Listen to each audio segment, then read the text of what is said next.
सरकार के मुखिया इस नाते हम सभी का मार्गदर्शन करेंगे। और मैं निवेदन करूँगा माननीय शुक्ला जी, माननीय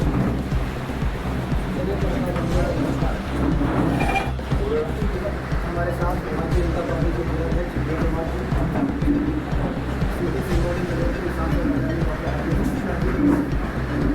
बहुत ही वरिष्ठ विधायक स्वामी आजादी कुंवर सिंह चौहान जी, बिहार के हमारे मंत्री विश्वामित्र पाटिल जी के साथ पार्टी के सभी साथियों के साथ आज इस पत्रकार वार्ता में हम लोग उस दिन को याद करने के लिए जो भारत के लोकतंत्र के पहले अध्याय के रूप में हम लोग 25 जून को जानते हैं। 25 जून 1975 इस तरीके से उस समय के प्रधानमंत्री इंदिरा गांधी जी ने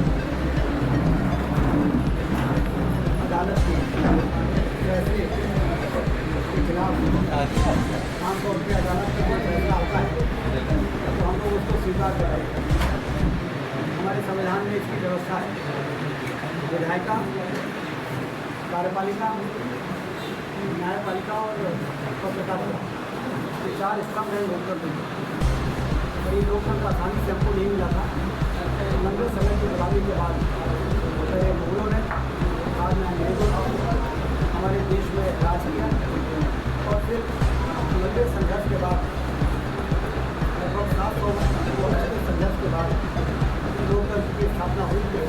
जितने लोगों ने अपने प्राणों को न्यौछावर किया है, किस तरीके से संघर्ष हुआ है, देश की जनता किस तरीके से महात्मा गांधी जी और अन्य तमाम नेताओं के आह्वान पर खड़ी हुई, तब जाके लोकतंत्र की बहाली हुई 1947 में।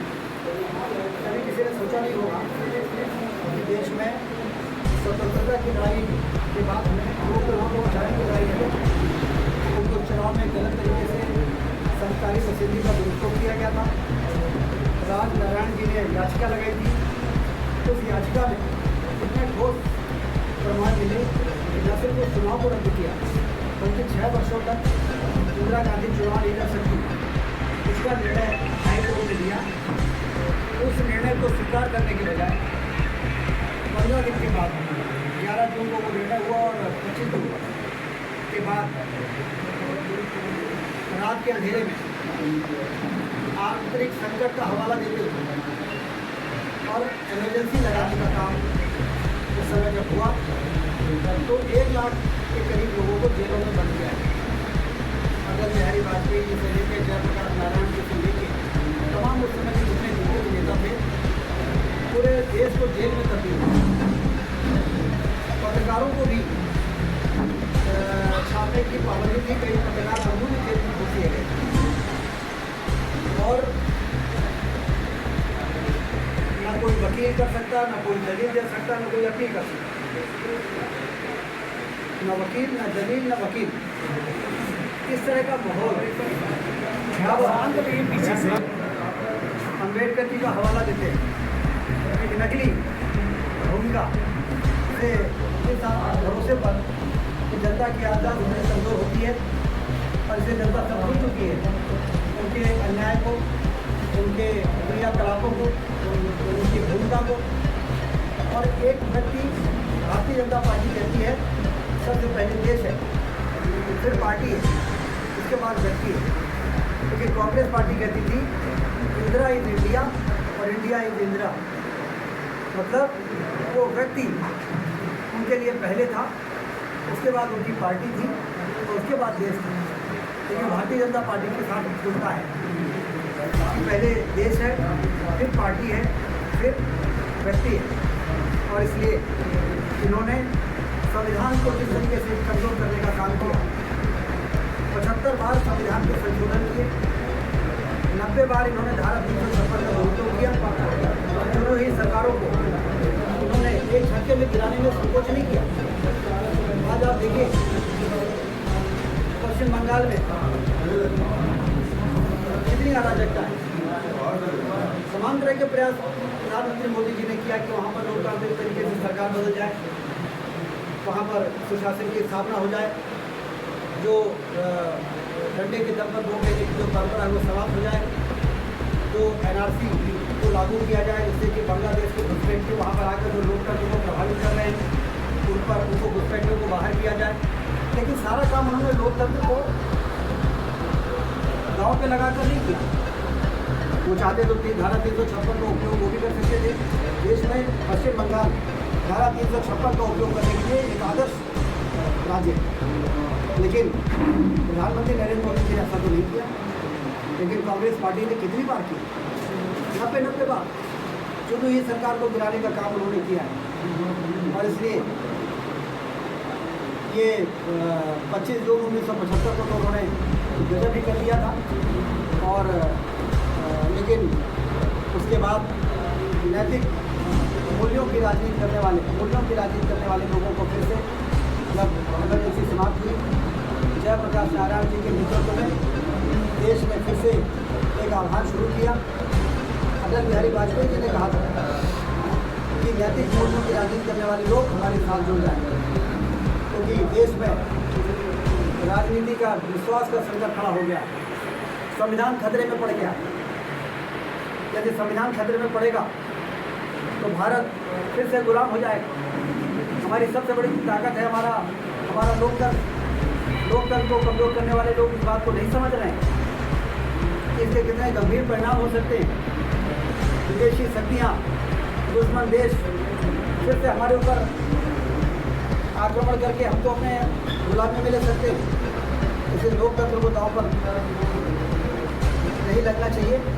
और 19 महीने 20 महीने जेल काटने के बाद इन महान नेताओं ने जयप्रकाश नारायण जी के नेतृत्व में फिर से खड़े होकर देश की जनता का आह्वान किया और देश को फिर से लोकतंत्र को मजबूत करने की दिशा में आगे बढ़ाने का काम किया। इसलिए 25 जून 1975 इस बात का प्रमाण है कि राजनीतिक अपराध हुआ है। राजनीतिक अपराध कांग्रेस पार्टी ने किया, इंदिरा गांधी जी ने किया। लोकतंत्र में सच्चा जनसेवक तो वो है जो कुर्सी जाने के बाद कैसा व्यवहार करता है। कुर्सी प्राप्त करने के लिए हाथ जोड़ना और हाथ जोड़ के और सत्ता में बैठने के बाद लोगों पर भरोसा दिखाना, ये सही परीक्षा नहीं है राजनेता की। राजनेता की परीक्षा है कुर्सी जाने के बाद आप कैसा व्यवहार करते हैं। इंदिरा जी ने कुर्सी जाने के खतरे को भाग कर इस देश की जनता को, देश को जेल में तब्दील किया। जेलों में लोगों को रात में परिवार के साथ भोजन करते हुए लोगों को घसीटते हुए जेल में ले गए। तो इसलिए ये हमारे इतिहास का वो काला दिन है जो हमें हमेशा सतर्क रहने के लिए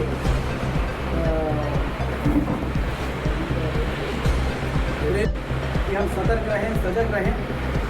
कौन लोग सत्ता में बैठ के किस प्रकार का व्यवहार कर रहे हैं, किस प्रकार से सत्ता में लोगों ने किस प्रकार का व्यवहार किया है, उसको हम हमेशा स्मरण में रखें, जिससे कि कभी भी इस प्रकार का दुस्साहस करने का साहस कोई न कर सके।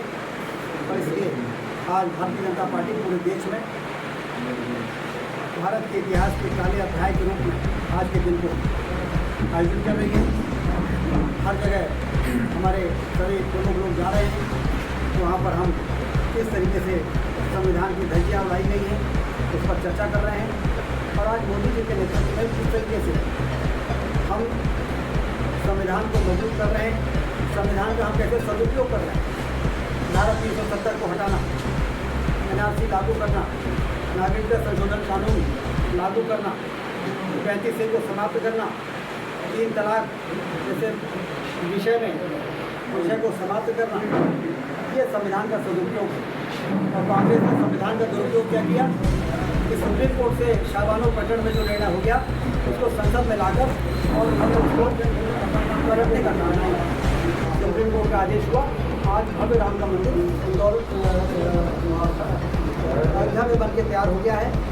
और सारे दुनिया में भारत का मस्तक गर्व से ऊँचा हो गया, क्योंकि हमारी संस्कृति, हमारा सनातन धर्म, अध्यात्म, ये हमारे देश की सबसे बड़ी ताकत है। और यदि हम अयोध्या में भगवान राम का मंदिर ही न बना पाते तो जो सबसे बड़ी ताकत है हमारी, वो कभी मजबूती के साथ खड़ी नहीं होती। इसलिए संविधान का सदुपयोग भारतीय जनता पार्टी की सरकारों ने किया विकट परिस्थितियों के बाद भी धारा 356 का दुरुपयोग नहीं किया और कांग्रेस का इतिहास संविधान के दुरुपयोग से भरा पड़ा है। अब ये कभी बाबा साहब अम्बेडकर जी का नाम लेते हैं, कभी ये संविधान की पुस्तक लेके चुनाव में खड़े होके इनको संविधान की ABCD नहीं मालूम, जिनको ये नहीं मालूम कि बाबा साहब अम्बेडकर को चुनाव में हराने के लिए कितना प्रयास नेहरू जी के ज़माने से हुआ है। ये सारी चीज़ें को भुलाकर कांग्रेस एक ऐसा राजनीति का करने का प्रयास कर रही है जो उनको खुद ही हंसी का पात्र बनाता है। इसलिए आज 25 जून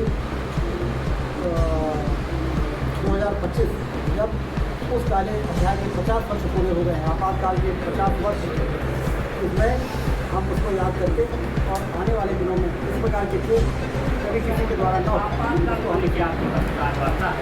इस देश में 3 बार आपातकाल लगे, 1962 में, 1971 में और आपका ये, लेकिन 3 बार आपातकाल की धाराएं वही है, सारी प्रक्रियाएं वही होती हैं।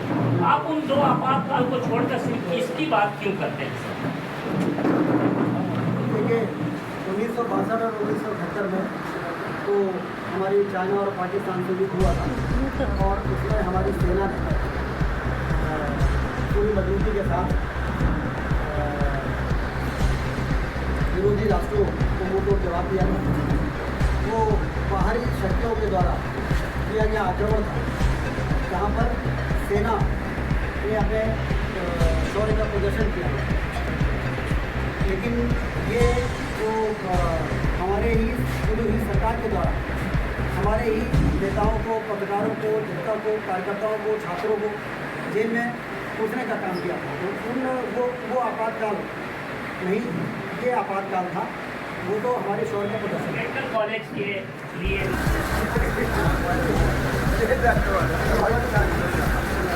अरे भाई दबाए ना, दबाए ना, रुक जाए आप।